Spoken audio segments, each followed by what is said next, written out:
muitos dos pastores renomados do Brasil e não só, mas pessoas que apareceram muito na mídia, eles causaram escândalos com o evangelho. E aí você tem uma geração mais nova que olhava para esses caras como uma referência e aí começa a dizer, cara, eu não quero ser esse negócio mais. Se isso aí, eu não quero. Então esse é um primeiro ponto. É a falta de referências boas. É a falta de uma cultura saudável de liderança.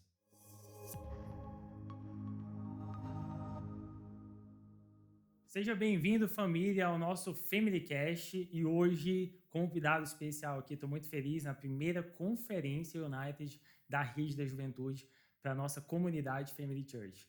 E antes de eu apresentar aqui o nosso convidado aqui, eu queria que você fizesse algo muito importante, que gera relevância quando você faz isso, e o conteúdo nosso é levado para mais pessoas.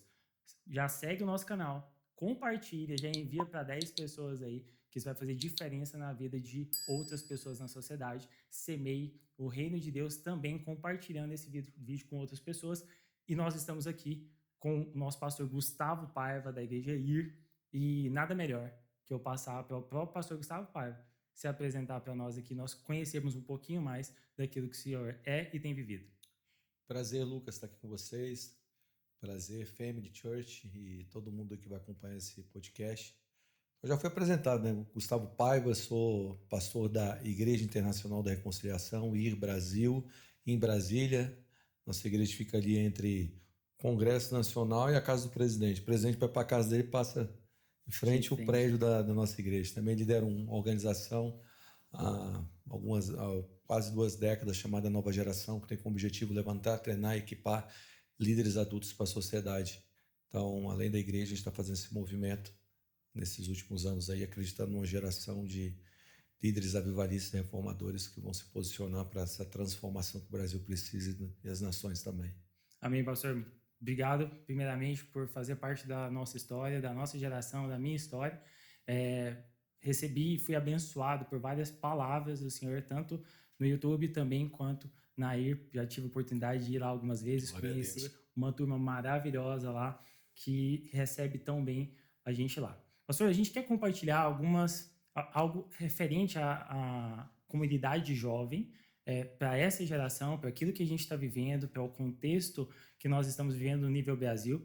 E como uma primeira pergunta, para a gente começar a compartilhar isso, quando você olha para a juventude hoje, o que mais chama a atenção nessa geração atualizada, tanto os desafios de forma positiva como os desafios de forma negativa? O que você tira disso para a geração atual de positivo e quais seriam as maiores dificuldades de hoje?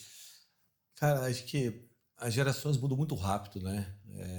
Antes se falava que uma geração mudava com 40 anos. Hoje não. Hoje, no estralar de dedos, você tem aí millennials, Gen Z e assim por diante. As gerações mudam muito rápido. E o comportamento delas na mesma velocidade. E uma das coisas mais legais que está acontecendo com essa geração é a fome por Deus e o abraçar de princípios que a geração passada não abraçou com tanta facilidade. Pra você ter uma noção, as casas noturnas na Europa estão fechando. A Gen Z levou para as igrejas no Reino Unido 1 milhão de novas pessoas. Pela primeira vez em décadas houve um crescimento do cristianismo no Reino Unido e em toda a Europa. Isso tem muito a ver com essa fome da Gen Z. Outro dado legal é que as baladas estão fechando à noite porque essa geração ela não quer mais beber como bebia antes, se drogar como se drogava antes. É uma geração mais saúde, né? Então, hoje você pega essa geração, a Gen Z, essa geração mais nova, ela está participando de clubes de corrida, fazendo até as suas baladas hoje matinê, funciona de manhã. Então, uma das coisas que eu tenho observado nessa geração é que existe uma fome nova pelo Senhor, pelos princípios do reino de Deus, e esse é o ponto positivo. Ponto negativo é que ela é uma geração sem musculatura. Ela tem que aprender a aguentar o tranco, a ser formada, a resistir, ser resiliente. Uma geração que pega e solta muito fácil. Então ela vive por propósito, ela tem um propósito, ela quer ter significância naquilo que ela faz, ela tem uma fome por Deus, ela tem feito um movimento de se voltar a princípios que a geração passada esqueceu, mas é uma geração que precisa criar musculatura. O que seria? Resistência. A musculatura, músculo é nada mais do que você tensionar, machucar as fibras e gerar um crescimento. E essa geração precisa aprender a ser mais resiliente. Seria um ponto fraco dessa geração. Certo. Isso é muito importante, porque aí já levando para um ponto de batalha espiritual que a gente vive hoje, entre aquilo que a gente vive dentro da igreja e o que nós vivemos no nosso cotidiano, no nosso dia a dia fora da igreja. Olhando para o que a gente está vivendo, para as dificuldades da nossa hoje dentro da igreja, Gustavo Paiva, como pastor de uma comunidade profético que traz esse mover profético para a igreja e essa juventude que está passando por essa dificuldade, como olhar para isso hoje e falar assim, como eu mostrar isso para a realidade da igreja, entre batalha espiritual e entre uma multiforme cultura sendo Brasil. Então a gente tem Goiás vivendo uma forma, outros estados vivendo de outra, a gente tem uma pluralidade de cultura no país, só que um exemplo, Brasília a gente recebe muitas culturas diferentes lá. Uhum. Como é tratado isso, como que você lida com isso entre parte espiritual e cultura secular dentro da igreja? Eu acho que essa é uma pergunta que eu me faço constantemente, porque, pelo que eu entendi da pergunta, acho que se você pergunta assim, qual é o seu maior desafio hoje? Está dentro dessa pergunta. É você ligar o fio de domingo a domingo. É você ligar o que acontece no domingo, se transbordar de uma forma prática na segunda, na terça, na quarta, na quinta, na sexta, no sábado e voltar ao domingo. Sim. Então, esse fio que liga de domingo a domingo, ele é um desafio. Acho que não só para Brasília ou para Goiás, mas para o Brasil inteiro. Como é que a gente forma um cristão que realmente o que ele recebe no domingo se estende para a segunda, para a terça, da quarta, da quinta, da sexta, sábado, domingo? Eu tenho algumas respostas para isso e nós estamos caminhando para formar uma geração que realmente seja uma geração influente dentro da sociedade. Mas eu acho que isso também passa pela nossa teologia. A nossa teologia foi uma teologia muito mais escapista do que uma teologia de permear e influenciar. Nós dizemos que o domingo é sagrado, mas a segunda é secular. Nós falamos, a sua vida é secular. E não existe um trabalho secular, existe uma manifestação do reino em tudo que é lugar. Eu acredito que um cristão não trabalha, ele revela a natureza. Então, quando a gente cria uma teologia só para o domingo e não cria uma extensão de uma teologia pública para a segunda, para a terça, para a quarta, para a quinta, para a sexta, nós temos um problema cultural do cristianismo. O cristianismo ele não consegue influenciar. Então, se você pensar que o reino de Deus começou no jardim, mas termina numa cidade, a gente começa então a entender que Deus ama cidades e Deus quer tocar cidades. E como Deus toca na cidade? Através de uma teologia pública muito bem fundamentada. Não só uma teologia de domingo, mas uma teologia que o culto se estende de uma maneira integral. A vida de adoração se estende de uma maneira integral na segunda, na terça, na quarta, na quinta e na sexta. Se você pegar a palavra para adoração, é a mesma palavra para trabalho no hebraico, que é avodar. Trabalho e adoração são a mesma coisa. Então, talvez de uma maneira prática seria: eu sou um sacerdote, sim. O que eu faço é adoração e meu lugar de trabalho é um altar. Então, se eu sou um sacerdote, o meu escritório de advocacia é um altar e o que eu faço é adoração, isso permeia como um culto constante, não só quando eu levanto as mãos no domingo. Se eu sou um médico, o meu consultório é um altar e o que eu faço com a medicina é o meu ato de adoração, então o meu culto de domingo se estende ao meu consultório de segunda, de terça, de quarta, de quinta. Eu acho que aqui a gente começa a tocar a cultura de uma maneira muito mais efetiva. Nós temos falado muito sobre isso aqui também, sobre o cristão, que ele é um cristão médico, que ele é um cristão policial, que ele é um cristão professor. Então, a gente tem comentado muito isso na sociedade hoje, na nossa comunidade de Rede Juventude, porque eles estão na faculdade. Uhum. Eles estão participando de um processo de formação que eles vão ser os nossos futuros. Então, nós temos percebido muito também que a gente está tendo uma dificuldade, assim, pelo que a gente percebe, nível Brasil, de formação de novos pastores. O que você tem percebido hoje sobre essa não facilidade tão quanto a nossa geração lá atrás, que nós tínhamos muitas crianças, né, que imitavam ali os pastores e tal, e hoje a gente tem um pouquinho mais dessa dificuldade, vamos dizer assim, de formar novos futuros pastores? Cara, eu acho que tem duas coisas que a gente tem que colocar como atenção nisso. Primeiro, os escândalos que têm acontecido no meio evangélico.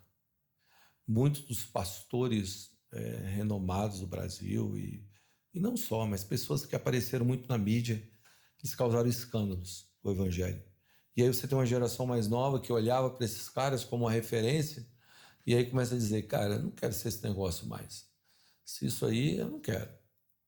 Então esse é um primeiro ponto. É a falta de referências boas. É a falta de uma cultura saudável de liderança. Eu acho que isso inspira, e quando inspira, há uma sequência. A primeira coisa. A segunda coisa é a gente criar um modelo dentro das nossas igrejas de empoderamento de uma geração. Porque o que eu vejo é que a gente tem dificuldade de empoderar pessoas ao ministério. E aí a conta chega.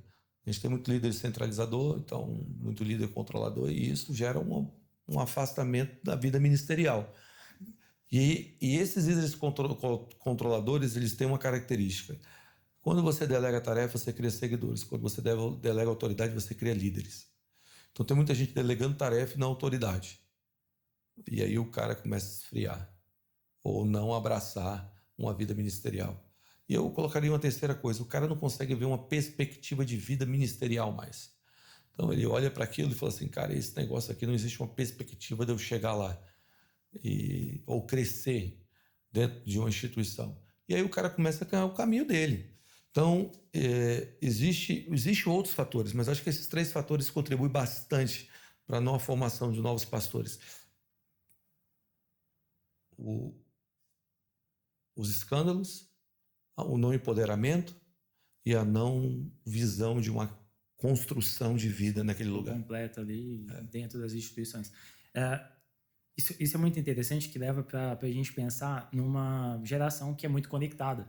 Uhum. A gente tem uma geração acelerada, uma geração conectada, uma geração que ela se permite viver muita coisa por causa do conhecimento fácil, né, facilitado. Eu lembro que na minha época eu tinha que fazer um TCC, eu tinha que procurar um dicionário, procurar vários livros, e hoje não, a gente tem tudo na mão, tudo facilidade. Isso gera um pouco, tem gerado ansiedade e falta de identidade na nossa geração. Uhum. Quais seriam alguns conselhos para a nossa geração entender a identidade que ela precisa ter em Cristo Jesus e, ao mesmo tempo que ela precisa estar conectada, ela conseguir ter uma vida saudável com tanto de tecnologia envolvida na vida do cotidiano? Lucas, tem dados que dizem que hoje uma criança de 11, 12 anos tem mais informação do que Nero no auge do seu reinado. Então, o cara tem mais acesso à informação do que Nero no auge do seu reinado. Então, é uma coisa, assim, maluca, né? Você tem rolo feed, você vê um negócio de rolo feed, 10 segundos, 15 segundos, rolo feed. Então, aquele excesso de dopamina na cabeça. Paralelo a isso, dizem que vão acontecer 3 revoluções do tamanho da internet nos próximos 10 anos.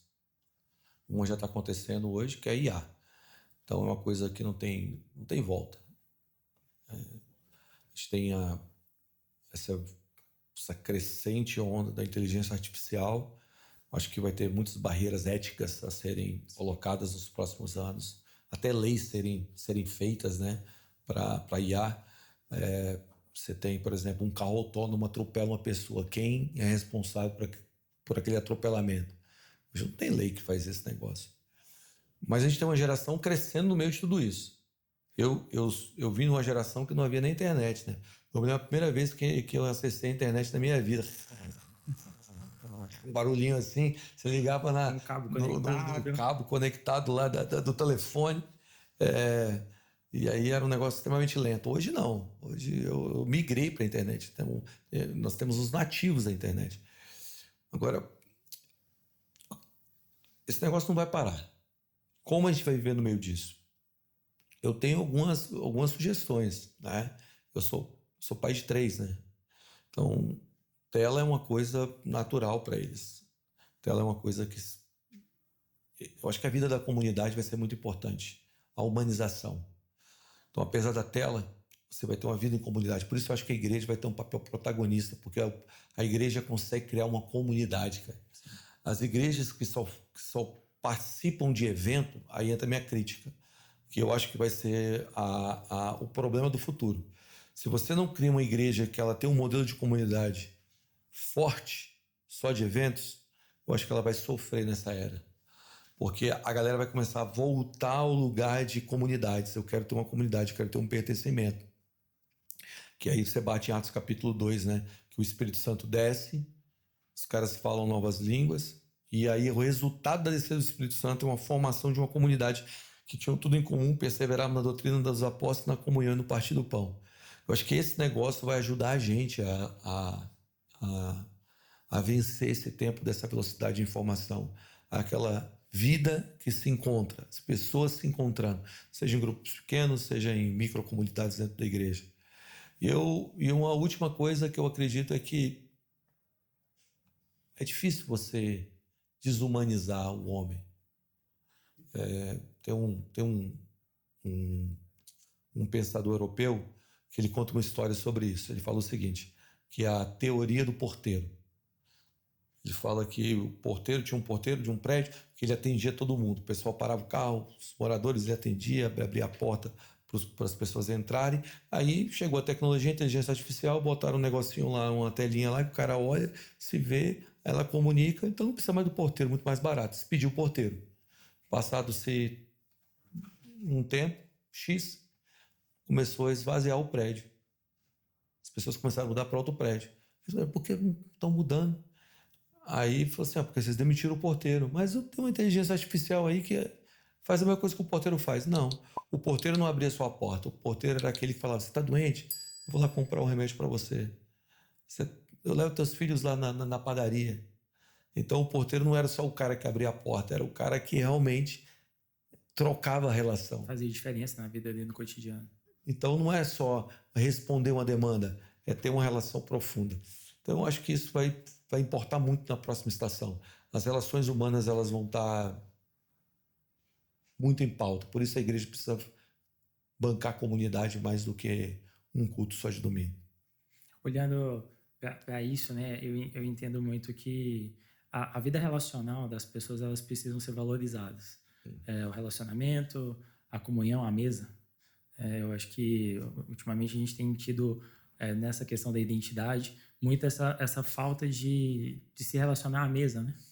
Do tempo de qualidade. Existe uma pesquisa em Harvard que fala que quando eles têm um tempo de mesa qualificado, o nível de obesidade é menor, o nível de comprometimento com a família é maior. Então, eu acho que isso é muito importante. As relações entre as pessoas serem mais fiéis. Olhando para essa visão, qual será o papel do jovem cristão nos próximos 5, 10 anos? E eu vou puxar um ponto a mais aqui, que eu aperto o pastor Gustavo, em relação também, não só às principais áreas da sociedade, mas em relação à política. Cara, eu acho que, se você pegar, em 1940, nós éramos 2,7% de cristãos evangélicos no Brasil. 1940, eu estou falando isso constantemente. A gente está crescendo, a gente está aí com 38% para 40% de cristãos evangélicos no Brasil.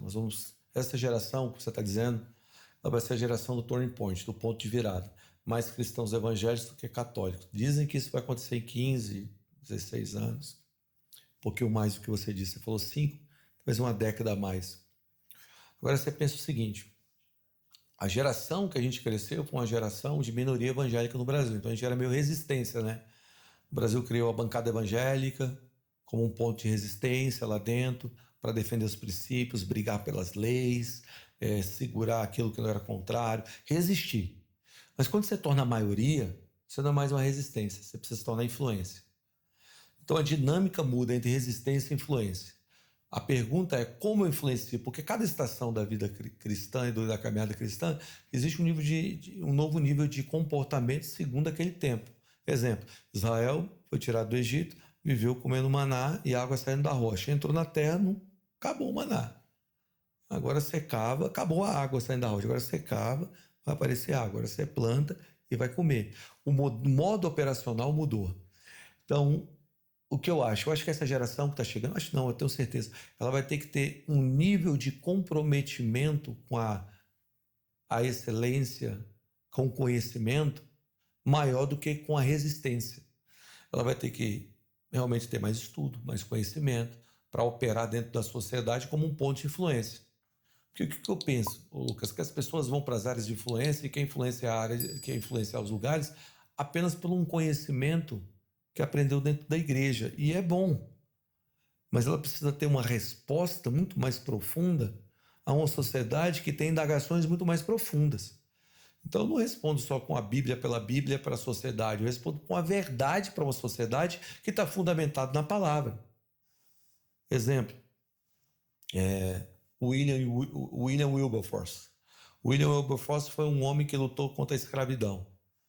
O valor dele era: quanto vale a imagem de Deus? Não tem valor. Então, se ela não tem valor, eu vou lutar contra a escravidão. Só que quando ele levanta contra a escravidão na Inglaterra, a economia inglesa rodava em torno da escravidão. Então não era só falar liberta os escravos. Ele tinha que criar um novo modelo econômico para a Inglaterra. Então a operação dele era muito mais complexa. Ele lutou 20 anos, acho que foi 3 dias antes da morte dele, saiu a lei dizendo que da abolição da escravatura, e isso desencadeia pelo mundo inteiro, chega no Brasil através da princesa Isabel.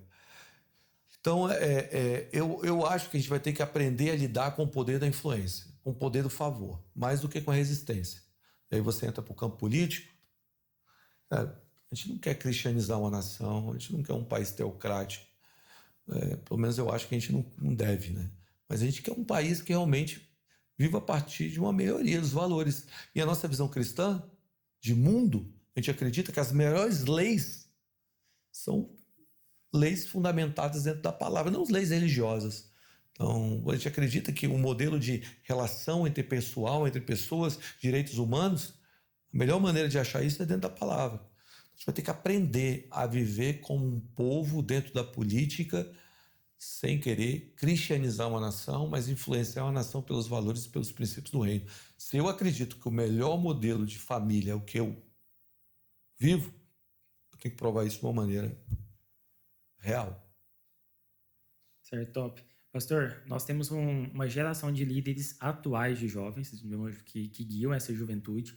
E quais seriam os conselhos pastoral para esses líderes atuais que estão guiando essa geração atualmente e que estão passando por tudo isso que a gente está conversando? Conselhos rápidos aqui que a gente precisa ter para esse momento. Cara, um pouco do que eu preguei hoje, assim, eu estava indeciso do que eu ia falar aqui na conferência, e eu tenho uma palavra que eu tenho pregado todo o Brasil, não preguei. Eu preguei essa palavra, a primeira vez que eu preguei essa mensagem foi aqui. A primeira coisa, você não precisa chegar rápido demais aonde Deus te prometeu. Você precisa suportar o peso do meio com obediência e fidelidade. 2 coisas: obediência e fidelidade. Deus não te chamou para ser forte, Deus não te chamou para você fazer grandes coisas, Deus te chamou para você ser fiel. A partir dessa fidelidade, dessa obediência, as grandes coisas vão acontecer. Essa é a primeira coisa. A segunda coisa é você se cercar de pessoas boas, pessoas incríveis. Depois de Deus, a coisa mais importante da nossa vida são as pessoas que a gente se cerca. A terceira coisa é você ser autorresponsável pelo teu crescimento. Parar de transferir teu crescimento para outros. Eu sou responsável pelo meu crescimento. E a quarta coisa é você pertencer e servir uma comunidade local. Hoje você grava um vídeo aqui, hypa, e hoje case de sucesso é você gravar alguma coisa para a internet, hypar na internet, aí você começa a ter muitos seguidores, a igreja te convida para ir. Aí o cara que está sendo fiel na igreja lá, vindo todo dia, trabalhando no grupo pequeno, ralando pra caramba, e nunca vai ter os seguidores que esse cara tem, nunca tem uma promoção. E a gente está criando um modelo errado, cara, do que é vida ministerial. Vida ministerial é fidelidade e obediência. Então, eu te aconselho, cara, você andar pelo caminho da fidelidade e obediência, esquecer as grandes coisas, os grandes palcos e deixar Deus te levantar na hora certa. Amém. Amém. Foi profundo, foi forte. Eu acho que vai fazer diferença para uma geração de líderes de jovens que estão aqui conosco, que está acompanhando esse podcast e vai passar isso para várias outras pessoas. Para terminar, pastor, quando você olha para o Brasil hoje, para a igreja brasileira, nos próximos anos, o que você enxerga e o que você gostaria de ver para os próximos anos? Cara, tem um mix de amor e ódio, assim, tem hora. Cara, eu espero que a igreja evangélica não perca a oportunidade que Deus está dando a ela de entender que todo o favor que Deus derrama sobre nós não é para nós apenas, é para outro. Deus prometeu a Abraão que ele seria pai de nações, que as famílias da terra seriam abençoadas através desse ato dele ser pai, não só de Isaac, mas de nações. Acho que nenhuma bênção que Deus está derramando sobre a igreja brasileira é para a própria igreja brasileira. Então a minha esperança é que a igreja brasileira não pise em favos de mel no meio de tudo que Deus está fazendo. Cara, a gente tem igrejas cheias, igrejas ungidas, igrejas ricas, prósperas. A gente tem tanta coisa boa acontecendo, cara. Mas meu medo é a gente não entender que isso é para o outro. Não é só para nós, é para outro. Então a minha esperança é que a igreja consiga viver com o peso do favor. E a minha crítica é que ela pare de ostentar, velho. Pare de ostentar e comece a servir. Pare de viver uma vida de ostentação, que a igreja realmente entenda que o favor tem um canal para isso. Não tem nenhum problema, cara, a galera viver bem, ter coisas boas. Eu tenho coisas boas, eu vivo bem, mas eu não posso só eu ter, cara, e a galera do meu lado não ter. Isso é muito ruim, cara. O que eu vejo é que a gente tem um risco gigante de não canalizar o favor que Deus está nos dando agora e perder tudo isso. Então, essa seria uma coisa. A segunda coisa, líderes formados da maneira correta. Eu oro para que Deus nos dê a graça de ter líderes que liderem essa geração de uma maneira pura, cara. Amém. E eu sei que a gente tem muita gente boa e que Deus continue levantando os bons para liderar essa geração de uma maneira pura. Seu Gustavo, se eu te pedisse agora uma declaração de fé para essa juventude, para essa geração que vai escutar esse podcast, uma declaração de fé para nós aqui, para essa geração. Creia que Deus te chamou não pelas suas condições, mas por quem Ele é. Ande em fidelidade no meio desse chamado e do tempo da espera, porque Deus não está preparando uma promessa para você, mas Deus está preparando um homem para uma promessa. Então, suporte o tempo do preparo de Deus. Tenha fé que você já é um filho amado e você não precisa querer correr com nenhum tipo de processo. E no meio de tudo isso que vai acontecer nesse processo, não julgue Deus pela semana anterior, daquilo que você orou e não aconteceu. Não julgue Deus pelas experiências ruins da sua vida. Quando você for julgar o caráter de Deus, lembre da cruz, porque lá é a verdade sobre quem Deus é. E baseado nessa verdade de olhar para a cruz, construa a imagem de Deus, ou a imagem do Deus que te chamou em cima da entrega do Filho dele. Porque isso vai te sustentar nos dias que você não tiver resposta e nos dias que você não tiver tanta luz. Você vai entender que o amor e a bondade de Deus não oscilam. Resumindo, não baixe Deus ao nível das suas experiências, suba as suas experiências ao nível de Deus. E entenda uma coisa, Ele não precisa de todos os teus recursos, Ele precisa só da tua fidelidade, da tua obediência. Seja fiel e obediente, siga em frente, porque Deus vai nos entregar essa nação e as nações da terra. Amém. Glória a Deus. Pastor Gustavo, muito obrigado. Amém. Por esse tempo de qualidade aqui, um tempo que a nossa igreja agradece e ora para que o Senhor continue o seu ministério, para que continue fluindo em Brasília, em Goiás, no Brasil. Nós agradecemos pelo seu tempo, por tudo aquilo que você tem entregue todo esse período. Amém. A FamilyCast, nós te convidamos a você seguir o nosso canal e compartilhar com as outras pessoas tudo aquilo que a gente está vivendo, tudo que a gente está passando.